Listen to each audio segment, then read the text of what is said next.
ఓకేనా? రెడీయా? అందరికీ నమస్కారం అండి.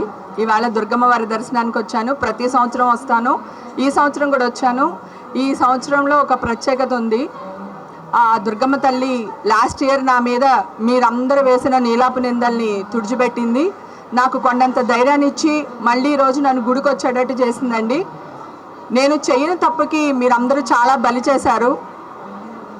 దాని నుంచి బయటపడ్డ నా వల్ల కాలేదండి. అసలు ప్రతి క్షణం దుర్గమ్మ తల్లి నేనున్నాను, నువ్వు ధైర్యంగా ముందుకెళ్ళు, ఉన్నాను అని చెప్పి నన్ను బతికిచ్చింది.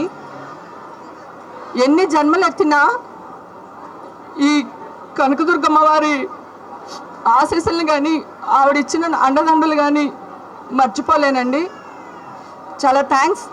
మీ అందరినీ మళ్ళీ ఇలా కలుసుకుని మాట్లాడుతున్నందుకు ఆనందంగా ఉంది. ప్లీజ్ దయచేసి మీరు ఏదైనా న్యూస్ వేసేటప్పుడు నిజాలు తెలుసుకుని వేయండి.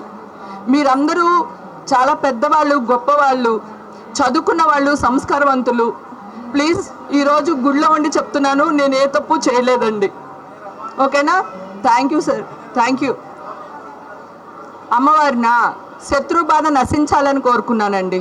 శత్రువుల నుంచి నన్ను కాపాడమని కోరుకున్నాను. ఓకే, థ్యాంక్ యూ అండి, థ్యాంక్ యూ. మిత్రులు ఉన్నట్టే శత్రువులు కూడా ఉంటారు కదా సార్. మీరు నాకు ఎంత మిత్రులో మీరు కూడా అంతే కదా సార్. అందుకని కోరుకున్నాను సార్, శత్రువుల మీద విజయం సాధించాలని కోరుకున్నాను.